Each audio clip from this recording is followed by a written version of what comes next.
Welcome back to Movement Monday. This is Dr. Brandon, and today we're going to cover 5 things that you can do to get rid of knee pain or back pain in your lunges or squats.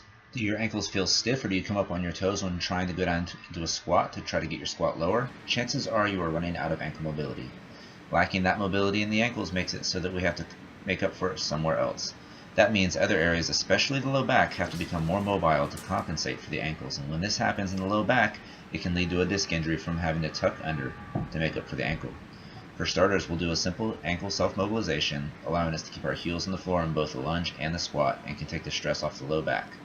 For our setup, with our lead leg on the mat in half kneel position or on a bench, place a strap or your opposite hand on the top of the foot where it hinges so that it pushes firmly into where your ankle hinges, and then lunge forward, pushing your knee past your toes.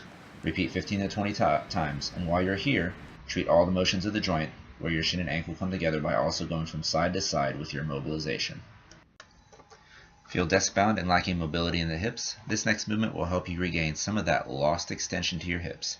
The half-kneeling hip flexor stretch exercise along with the foot-on-chair version are 2 of my go-tos when addressing loss of hip mobility, especially if you have difficulty maintaining form or just feel tight with the trailing leg in a lunge.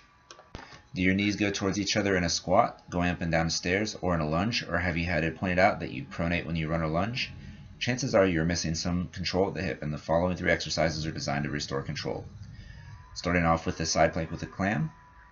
Our setup is we're going to post up on one side with your elbow and knee on the floor, and you're going to lift your hip up off the mat and separate your knees like so. To increase the challenge, straighten the top leg, and to further increase the challenge, straighten the bottom leg. For all 3, you can either hold or perform repetitions to fatigue. Assuming you have sufficient mobility in your ankles and your hips as well as sufficient strength in your hip rotators, the monster squat is your next step for regaining control and preventing knee and low back pain. We finish with a lunge with resistance pulling across the body. Our setup is we want to place a strap around our knee, stepping away from the anchor until we feel the pull on our front knee and lower ourselves into a lunge or split squat position, returning to the start position. Again, weights can be used to increase difficulty. Well, that's it for Movement Monday. In Tallahassee, looking for a treatment approach that combines hands-on care, targeted pain-relieving exercises, and strength to prevent your injury from coming back. Stop by TallahasseePT.com and request your free discovery visit. Follow on Facebook and Instagram at Black Belt Physio. Thank you.